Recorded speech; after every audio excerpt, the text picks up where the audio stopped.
all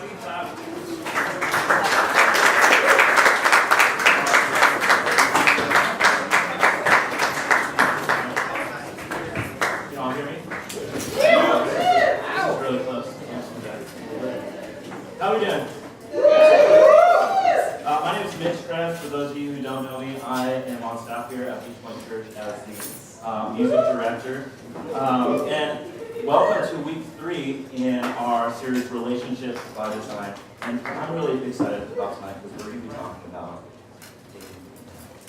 dating. Any daters out there? Anyone here in a current dating relationship?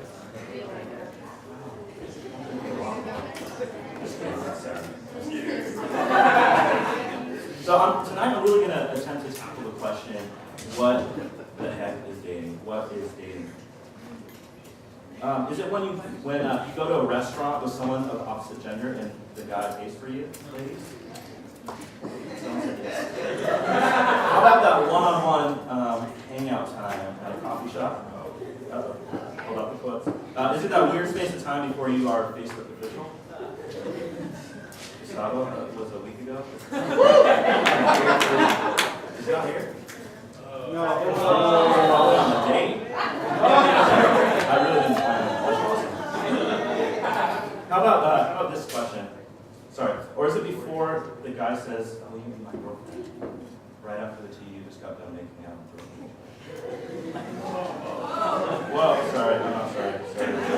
How about this question? Should you even date someone before you are ready to be married? Which means I give a yes. But actually, I'm going to start off the night with a personal story of me and my wife, Kristen's journey in our dating process. Staff days. But so her first impression, I'm going to keep getting closer. Her first impression of me was actually, we were 15 and we were in high school youth group, and we were sitting in a circle, and for some reason she sat by me. I'm sure there was no intention whatsoever. But anyway, she answered a question incorrectly, and the youth leader threw her a bag of chocolates, and she looked over at me to offer me some chocolate. And the first thing I ever say to the person who is now my wife is, "I hate chocolate." And I got up and I walked away. That was her first impression of me, and she thought I was the biggest jerk. And she told me later on that she thought I was a jerk. So I was actually drumming on the youth worship team at the time, and then when she came to the church, she joined doing vocals for the youth team. And even back then, everyone thought her voice was amazing and really needy, and as you guys heard, it was awesome. But so her parents, her house had like an open door policy to where anyone from the youth would show up at any given moment for counseling or just to hang out with one of her 8 brothers. Specifically, I think 5 or 6 of them were living there at the time. I think 4 or 5 still there. Those are 3 of her brothers. Well, the reason why their house was kind of open to policy is because they would host Monday night Bible studies for the youth group. And so, like I said, at any given moment, someone from the youth would show up and to receive counsel. And so I actually went through a really bad breakup with an ex-girlfriend when I was 15. And so I showed up at her house to receive counsel from her parents, and it was cool. And so we actually, so I got really close with her brothers, and Kristen just happened to be around. And so I never really looked at her in that kind of way of wanting to date her or anything like that. For one, she was super bubbly and super just outgoing, and I'm just not that. I like to go in a corner and just be alone, and I could entertain myself really easily. So this one night, I'm at home, going to sleep, just like everyone else does. And I have this dream, and looking back, I realized that, wow, that was a vision from God. And that may sound really weird or Pentecostal to some of you, but it was literally this dream of images that the Lord had given me. And it was images of us being married, us dating, us courting each other, us just spending a lot of time. And there's these visions that I couldn't explain. When I woke up, I was super confused. What the heck is going on right now? And so I call her, and I said, hey, I really need to talk to you. And she says, yeah, I really need to talk to you. It's super weird stuff. So I call my D to drive me over to her house. Some of you don't know this, but my D was my personal chauffeur from age like 14 to 18. I owe a great debt. But so he takes me over there. He's in a different room. We're in the den, and we start talking. And I say, hey, I have this really weird dream, and the Lord told me that through this dream, I'm going to marry you. She says, yeah, actually, the Lord told me a week ago that I'm going to marry you as well. So, granted, we're 16 years old, and this is what she says. The Lord told me I'm going to marry you. And I've been fasting the past week and praying what the heck that means for me. And so, for those of you who don't know what fasting is, that's giving up something. A lot of times it's food for the sake of replacing that desire and hunger with prayer. And so this whole time I'm going up to the house and I'm going to share this story with her, and I was just completely floored. It was really crazy, both of us. And so we spent the next, I don't remember how long it was, but we started talking about, okay, if we really want to marry each other, what is it going to take to get us there? And so we started setting up boundaries. We literally wore bracelets that were sheer fabric to represent that we're going to be transparent with each other. And we set boundaries, physical boundaries, and by the grace of God, we dated for almost 7 years, and it wasn't until our big day until we did the deed. But so, and honestly, that's by God's grace. It wasn't perfect, but yeah, that's kind of our story. And the reason why I share this story, obviously this is very different, and a lot of times, in a lot of ways, we're exception to a lot of rules, which doesn't usually happen that way. But we definitely did start our relationship different than most. And I tell our story to show that it's completely possible to have a relationship built on the principles from the Bible. It doesn't have to look exactly like our weird story. But I want to encourage everyone to really evaluate your intentions and to evaluate even your actions when it comes to pursuing another individual. I think most of us in the room have an answer to the original question, what the heck is dating? And we may have even said yes to that list of questions. Some of you did say yes. But ultimately, if you call yourself a Christian, I think a big question, hopefully that's on your mind, is what does God have to say about dating? And I want to be real with some current daters out there. Did you even consider that question before you jumped into your romantic affairs? The reality is that there is a process to getting to know someone better, which we call dating, right? I believe dating is the process of finding out who someone is. What do they like? What do they hate? What kind of music do they like? Do they hate country music as much as you? And those are all very fun and important questions, to find out. It's a really fun time when you're in the beginning stages. But what would it look like if you were on a, let's say, first date, second date, or really first date, and you asked, I'm really interested. What's your quiet time like with the Lord? That'd be an interesting conversation. Or what is the Lord speaking in your life, and what is He doing in your life right now?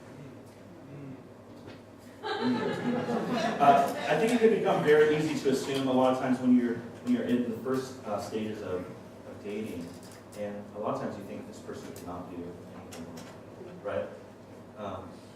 Sometimes it's the opposite. Oh, Rad, I am, I'm struggling with Christ for one, and you are too. Maybe we can do this together. But usually, no. It's probably going to end very poorly. Most of the time, it's going to flop. And I like how one pastor says this. He says this: sinner plus sinner does not equal less of sin. And if you go not too far back in history, you're not really going to find the word dating. Rather, you're going to find the word that's called courtship. Anyone ever heard that word before? Courtship? Yeah. Courtship is defined as a period during which a couple develop a romantic relationship, especially with a view to marriage. That's what the dictionary defines courtship. Now, I want to take you guys back into the 1900s and really give you some, I think, important insight of what just major turning points that really shifted the cultural view of dating. I'm going to try to go through this as quickly as possible. We have the first one. Okay, 1905 possible. In the early 1900s, a lot of new women magazines started coming out telling women how to be a real woman. I'm going to do this a lot. This is my go-to. So culture quickly moved from the church and family speaking into the lives of young women to now magazines. We're starting to hear it. And we've all seen those magazines at the checkout lines, right? 10 best sex positions. Not that will make your husband go crazy, but that will make your boyfriend go crazy. Dirty bedroom stories. I'm sure we can all chime in. Now we're in the 1920s, and there are restaurants on every corner.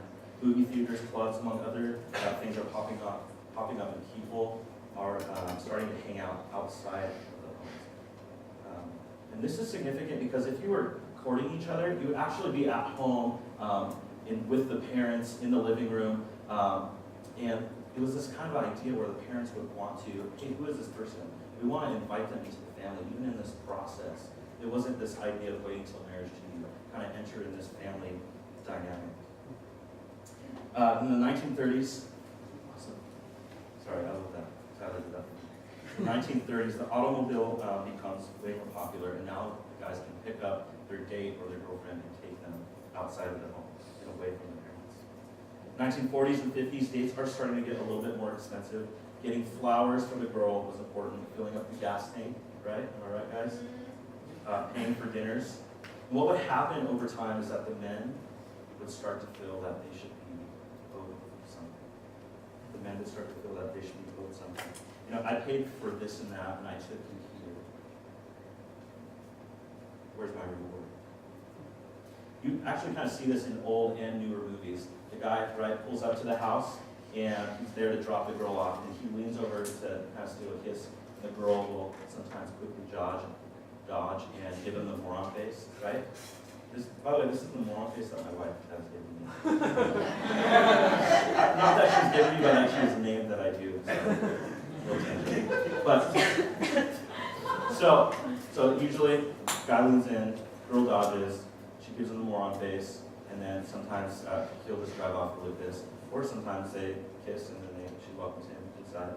But a lot of times, you know, it's that first example. But maybe some of you are thinking, what's wrong with a little give and take? What's wrong? I scratch your back, you scratch mine. But honestly, you know what that actually kind of sounds like? I think it sounds like prostitution. I paid for this, I paid for that. Where's my reward? All right, let's move on to the 60s, and we have the first Playboy magazine hitting the shelves, and now young men are looking at porn. So think about it this way. The guy just gets finished looking at porn. And then he picks up the girl in his car, he pays for the date, and then expects some type of reward. He possibly even expects her clothes or even her body to resemble those of the women who he just got done looking at in the Playboy magazine. Now we're in the 70s. Do we have a 70s photo? No. No? Okay. It was Saturday Night Fever, but it's all right. So the 70s come around and introduce the birth control pill, so that women can sleep around without any regrets or fear of becoming pregnant. Now, even in the 70s, abortion is now legalized, so now you can kill a baby as if nothing ever happened. Divorce even becomes easier, and you report a law, there's less hoops to jump through to try to make that happen. Now, welcome to 2014. This was 2013, but what will she do next? Sorry, we can't actually approve this. So I'm separating myself from any whatever. What's interesting is that we're actually born into this culture, and so a lot of this is so common to us. That's kind of out there, but a lot of this, we're born into it. So when you hear someone like myself speaking out against it, it's like, who the heck do you think you are? This is just life, get over it. But it's interesting as we look back and we go through all the 1900s at it, you start to see that development, that interesting thing that takes place, the way that culture starts shaping what we think. And I also talk about the 1900s to remind you of the way that the culture has totally changed the way that we think of dating. We're surrounded by so many influences that it's pretty insane. Well, let's be honest, how many of you have seen The Bachelor? How many did you see last night where all the women got to talk about Juan Pablo? Juan Pablo? Right? Who will you choose? What are the girls' names? Nikki or Claire? Got it. All right. Now that we all confess, let's take a quiet moment to repent. Gossip girl? Anyone? Gossip girl? XO. Yeah.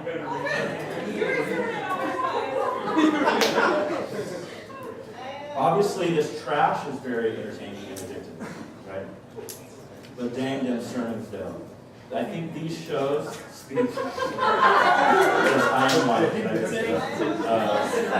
The sermons these shows teach are very clear.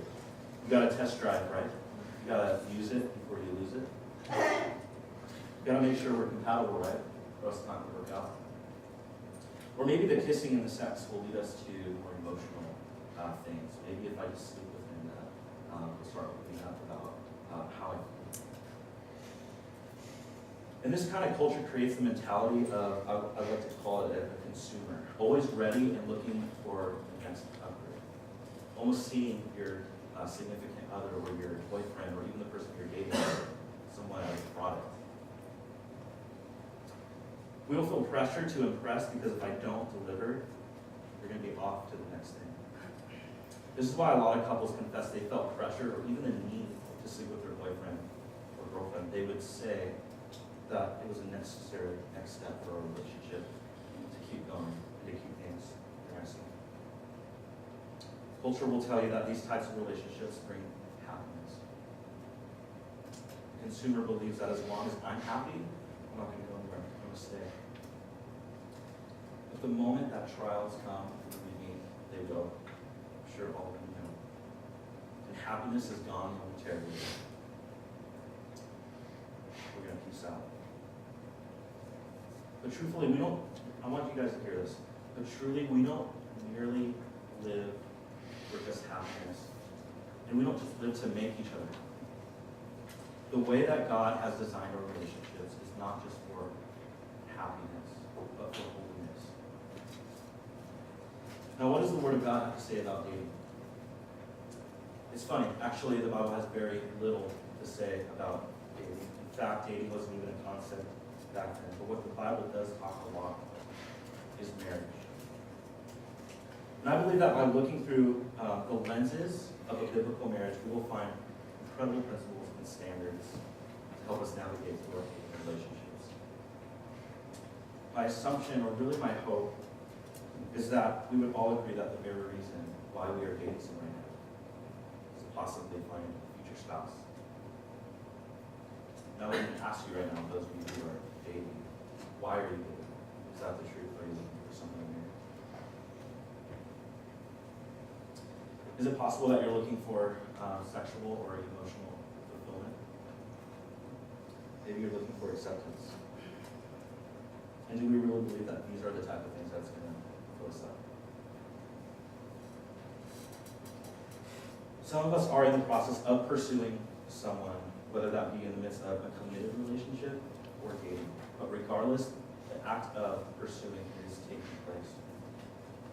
And I want to give you guys 3 pursuits that I believe are from the Lord.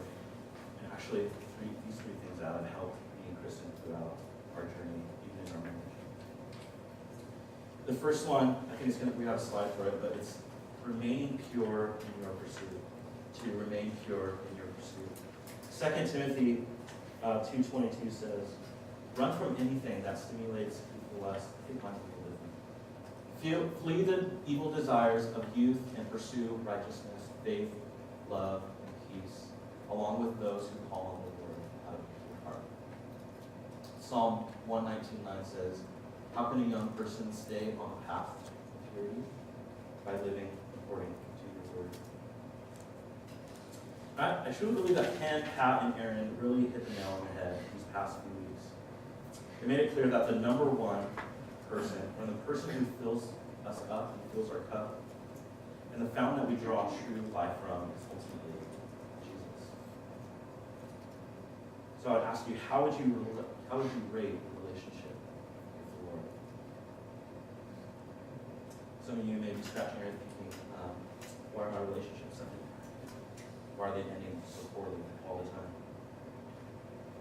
I honestly believe that it's possible that some of you are trying to love, and even trying to love the best of your ability. But all the while, you're not truly seeking the only person who can give you true love. Ultimately, the ultimate source of that love. The next pursuit is be patient in your pursuit. Be patient in your pursuit. Jeremiah 29:11 says, "For I know the plans I have for you, declares the Lord, plans for welfare and not for evil, to give you a future and a hope." You guys, I really think this is awesome. That the all-powerful God of the universe and the author and finisher of your faith doesn't have evil planned for us. He has good. Just remember that it is our call to align ourselves to what He has planned. Proverbs 31:30 says, "Charm is deceptive and beauty does not last." I'm going to read that again. Listen to this one closely. "Charm is deceptive and beauty does not last, but a woman who fears the Lord will be greatly praised." And ladies, feel free to replace the word woman with man. But be patient. Just because someone is available doesn't mean that you necessarily have to be with them this time. The last pursuit is receive counsel in your pursuit. Receive counsel in your pursuit. James 1:5 says, "If any of you lacks wisdom, let him ask God, who gives generously to all without reproach, and it will be given to him." Proverbs 15:22 says, "Without counsel, plans fail, but with many advisors, they succeed." Guys, the Lord is our ultimate counselor and desires for you to come to Him with your longings, your hurts, your confusion, and honestly, even maybe your frustrations, even with Him. I want to try to get real, just a little bit more. I want us to be honest with ourselves in this moment and really sit with these questions that I'm about to ask you. Are you remaining pure with your girlfriend or your boyfriend? I know that's not what a lot of us want to hear. These questions aren't usually the funnest. Are there conversations that are needed to be had with each other to be proactive and having a plan when you go hang out? And guys, I'm talking to the men, are you leading this? Are you waiting on the Lord and being patient with those who are single? And hear me, I know that a lot of you, the singleness is a very lonely time.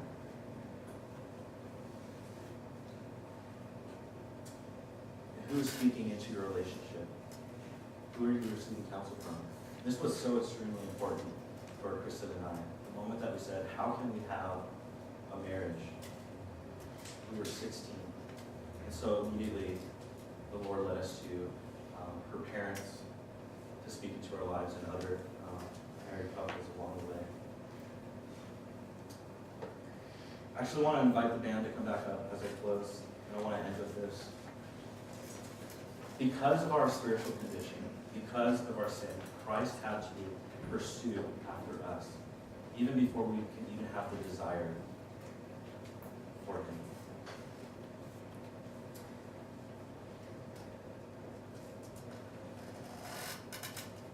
I want to speak to the guys for a moment.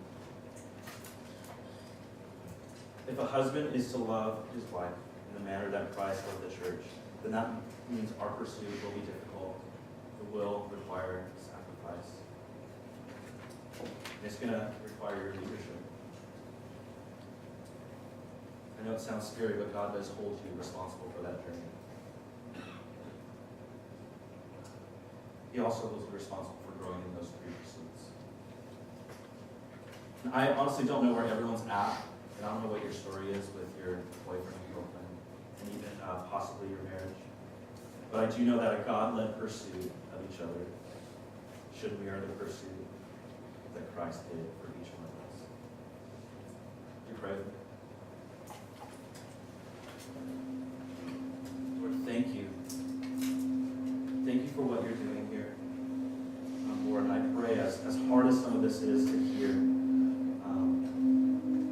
God, I pray that you would lead us in these three pursuits, Lord. We recognize that it is takes that first step to lead us, Lord, and that we would just follow.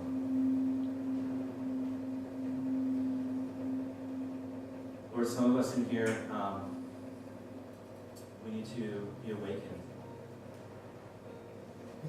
to maybe some of the things that we are messing with. Lord, we recognize that these are your daughters, and these are your sons. Lord, I pray that we would earnestly think about our actions, Lord. Lord, I thank you that you are a forgiving God, Lord, and that you invite us into the warmth of your arms despite anything that we've done, Lord. You are amazing. Thank you.